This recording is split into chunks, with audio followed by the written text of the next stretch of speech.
제2장.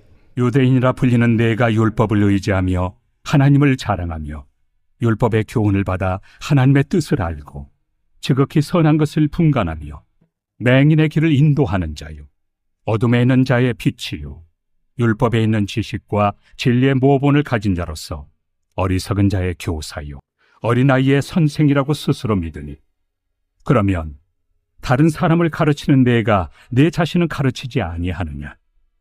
도둑질하지 말라 선포하는 내가 도둑질하느냐? 간음하지 말라 말하는 내가 간음하느냐? 우상을 가증히 여기는 내가 신전 물건을 도둑질하느냐? 율법을 자랑하는 내가 율법을 범함으로 하나님을 욕되게 하느냐? 기록된 바와 같이 하나님의 이름이 너희 때문에 이방인 중에서 모독을 받는도다. 내가 율법을 행하면 할례가 유익하나 만일 율법을 범하면 내 할례는 무할례가 되느니라. 그런즉 무할례자가 율법의 규례를 지키면 그 무할례를 할례와 같이 여길 것이 아니냐. 또한 본래 무할례자가 율법을 온전히 지키면 율법 조문과 할례를 가지고 율법을 범하는 너를 정죄하지 아니하겠느냐. 무릇 표면적 유대인이 유대인이 아니요 표면적 육신의 할례가 할례가 아니니라. 오직 이면적 유대인이 유대인이며 할례는 마음에 할지니 영에 있고 율법 조문에 있지 아니한 것이라. 그 칭찬이 사람에게서가 아니요 다만 하나님에게서니라. 바울은 오늘 본문에서 유대인의 종교적인 특권과 외적인 신앙 행위에 대해서 날카로운 경고를 전하고 있습니다. 바울의 경고를 우리에게 대입할 때 외적 조건이 아니라 마음의 중심을 보시는 하나님 앞에서 그분의 뜻대로 실천할 것을 다시금 새롭게 결단할 수 있습니다. 하나님은 마음의 변화와 내면의 순종을 원하십니다. 17절에 보시면은요, 당시 유대인들은 자신들이 하나님께 선택받은 민족이다라는 그런 자부심을 갖고 있는 것을 바라보게 됩니다.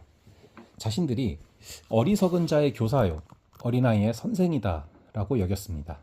그러나 바울은 그들이 남은 가르치면서도 정작 자신은 그 가르침대로 살지 않음을 지적합니다. 이는 겉모습은 경건해 보이지만 실제 삶에는 열매가 없는 그런 신앙에 대한 경고인 것이죠. 바울은 할례를 예로 들어서 마음의 진정한 변화를 강조합니다.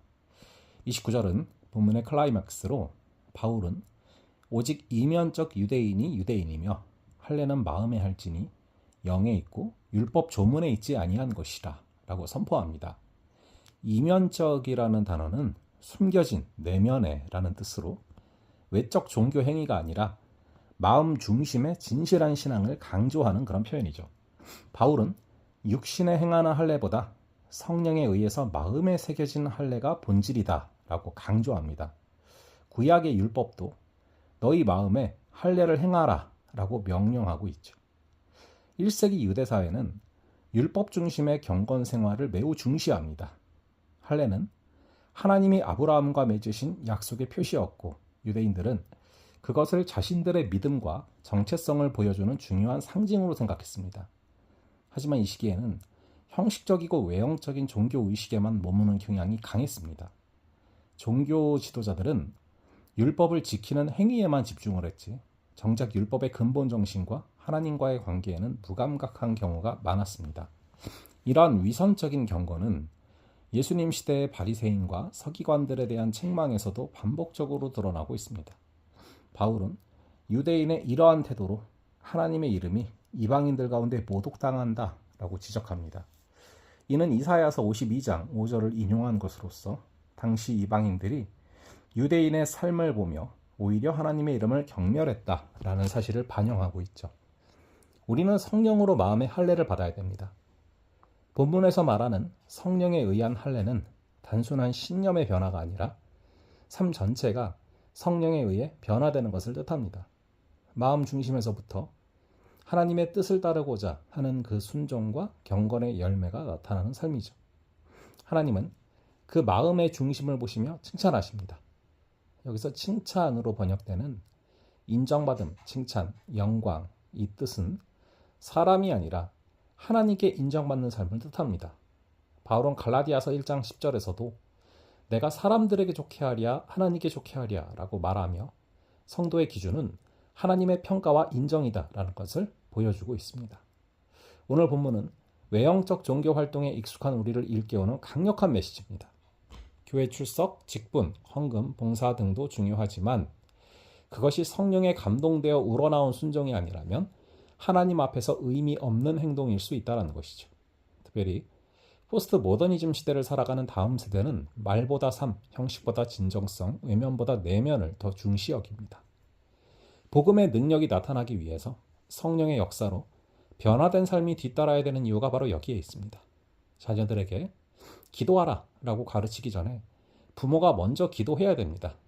정직해라 라고 말하기 전에 우리가 손해를 보더라도 정직함을 택해야 됩니다. 이런 삶을 통해서 복음의 능력이 나타나는 것이죠. 사랑하는 성도 여러분, 하나님은 외모가 아닌 마음의 중심을 보십니다. 우리는 언제나 하나님의 시선 앞에서 진실하게 살아야 됩니다. 오늘도 성령의 인도하심을 따라 말과 행실과 마음의 중심에서 하나님의 뜻을 따를 때 하나님께 칭찬받는 복된 인생이 될 줄로 믿습니다. 잠시 기도하겠습니다. 아버지 하나님, 오늘 말씀을 통해서 하나님께서 마음의 변화와 내면의 순종을 원하시는 것을 깨닫게 하시니 감사합니다. 우리가 우리의 중심을 보시는 하나님을 기억하면서 우리의 마음에 성령으로 할례를 받으며 우리의 마음속에 하나님의 만지심을 경험하며 승리할 수 있는 역사를 허락하여 주시옵소서. 외모가 아니라 마음의 중심을 보시는 아버지 하나님, 우리가 언제나 하나님의 시선 앞에 살아가게 하시고 성령의 인도하심을 따라 살아가기에 말과 행실과 마음의 중심에서 하나님의 뜻을 따르는 귀한 역사를 허락하여 주시옵소서. 감사드리옵고 이 모든 말씀 우리 주 예수 그리스도의 이름으로 기도합니다. 아멘. 그럼 또 다음번에 뵙도록 하겠습니다.